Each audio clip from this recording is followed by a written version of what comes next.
Biden border crisis. Let's talk about it, warriors, for just a second. Let's have an update as we approach the beginning of May, and we have Title 42 expiring on May 12th. And let's review what's happening in the realm of, let's talk about kids.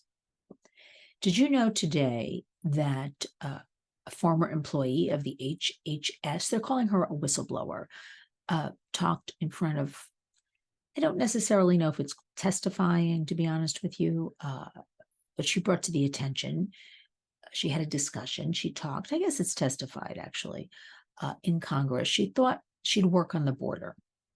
And I won't bore you with all the facts, but the bottom line is she thought she'd work on the border. She thought she would be accepting children, unaccompanied minors, and placing them in loving homes around the United States. And she gave very honest and truthful discussion about all of this. And she said that the United States, that the current administration is complicit to human trafficking. Now, where have you heard that before, warriors? From me. We know what's happening at the border. And she was pointing out that many of these children, there's non-vetting, they're picked up. Where'd you hear that? The warriors.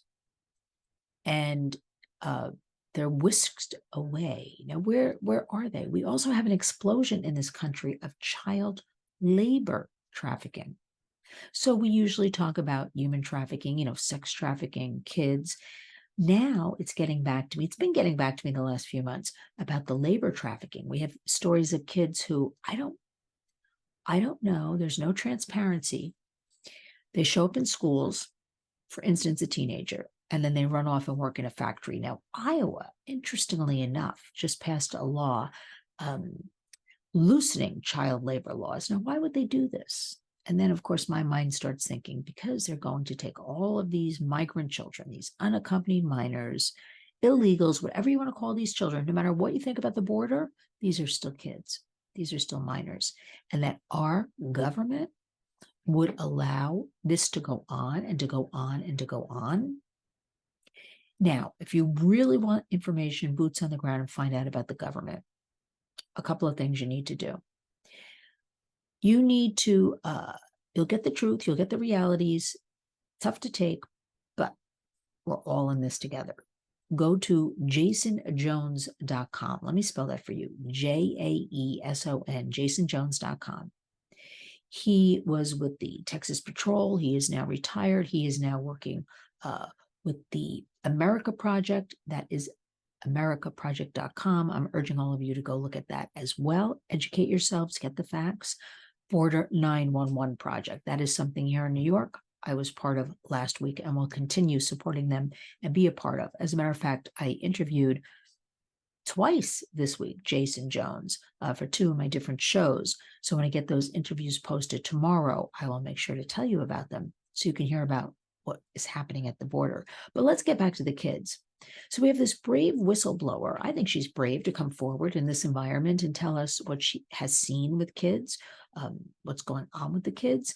And just like we thought, we have people showing up in vans and buses, taking 25, 50 kids just away. We don't really know once they're taken where they go. Most of the kids picked up are, you're supposed to check in a month later. Well, you know and I know, nobody's checking in. So whether this administration meant to be so complicit in a human smuggling, human trafficking operation, they absolutely are in it, in the thick of it, I would say. I also want to remind everybody, I do these videos very late at night. The last thing I do before I call it a night, there's something called the Earn It Act. We have been talking about it for such a long time now. Well, it's been reintroduced into Congress, the 118th Congress. It is our best chance to keep kids safe online. And don't go, and I'm just going to put this out there, don't go researching Earn It, EARN, because you'll see nothing but negative press. You'll see nothing but they're stealing our freedoms. I am here to tell you it is nothing like that. Hundreds of organizations, individuals, survivors have signed on to this. It is a bipartisan bill. No political parties. Human rights abuses. It allows a minor to sue a big tech platform if they do not take this CSAM, this child sexual abuse material, down off the platform. We have many cases right now. We have lawsuits right now where clearly the child was stating, I'm a minor, the child's parent, this is a minor, could get no help, could not get nude images taken down off the internet, and goes on and on and on. And while that's all happening, the images are retweeted, are shared, and just it keeps escalating. So the Earn It Act, where are you going to find out more about the Earn It Act? Well, if you signed up for my newsletter, you'd know all about it. It went out today. It'll go out again in 2 days. LynnsWarriors.org, scroll down, e-newsletter, sign up now.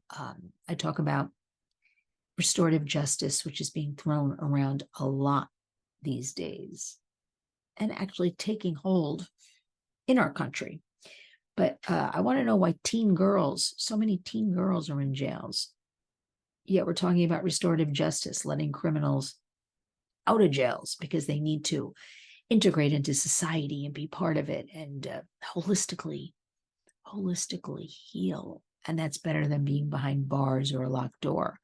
Yet, in 2023, we still have so many teen girls, victims of sexual assault, domestic violence, locked up, teens, minors. So and I know all is upside down, topsy-turvy. I want you to focus on the border because this is an American crisis. This is something that is going to get worse, not better. I don't know how much worse things can get than what they are right now. And the thing is, the cartels are running the border. We think of cartels, we think of drug cartels. That's where I think we first heard that phrase. But now this is just very organized crime, controlling everything. And the thing is, once that person gets here, now this is the problem also. This is a huge problem. They're so well organized, these cartels. They're wearing colored bracelets and lining up in certain areas. And you may have heard about all of this. But once they get here, they're still not free. They're put into, whether it's labor jobs or sex trafficking, it's called forced servitude. Forced servitude. We have more slavery in the United States than we've had in any other time in history. And this is contributing greatly to just the decline in America. So all these millions of people now are coming over the border, being dispersed into every town, city, and rural area in America. Because face it, it's funny, I turned to my husband the other day, I'm like, oh, this Mayor Eric Adams is really complaining about the migrant situation, yet they're not going to want to stay here. They're going to go elsewhere. They're going to go find new community or other family members all across the United States. So the Border 911 Project, the AmericaProject.com, we call every state a border state because they're coming into your town, city, and rural area. I dare say they're already there. So educate yourselves. I'm begging you to talk to your kids, communicate, put a smile on their faces, because most of this is so heavy, so out of control, and again, not getting any better. Brush up on your border work, jasonjones.com. Always follow LynnsWarriors.org, AmericaProject.com, because all of us can do something. Many people say to me daily, but what can I do? What can I do? Complaining. We can all do something. But again, it starts at the bottom, grassroots, in the community, in your homes. And remember, each and every day, try to understand, know what your kids are doing online, talk to them age appropriately. It's a new world. It's 2023. We can't do this alone. In our homes, in our communities. Follow us. Thank you for always donating. Thank you for sharing, volunteering. Thank you for writing for me. I know I'm very behind on everything. I'm only one warrior. I will be catching up shortly. I'm working as fast as I can because I realize boots in the ground is where I'm needed. One-on-one with a lot of people. So you just don't know sometimes when you wake up, you have the best laid out plans. You're going to do this, you're going to do that. Can't do it. That being said, I want to remind everybody, daily radio program on TNT Radio, State of the Nation, incorporates all of these ideas as well as other things about policy, cultural events, and I'm also featuring Americans with a story. So if you have a story or you have anybody you'd like to see on State of the Nation TNT Radio, please email me, lynn@lynswarriors.org. I want to really focus on Americans mixed in with all the other stuff. So I thank you for this. So I think it's time for all of us to get a little rest, start again tomorrow, because there's a lot of work to do, but we're going to do it. I feel pretty confident about that because when I know you're alongside me, it empowers me, it engages me, makes me want to do better. So think about all these things. Let's start fresh again tomorrow. Community creates change. Remember, each and every day, be a warrior.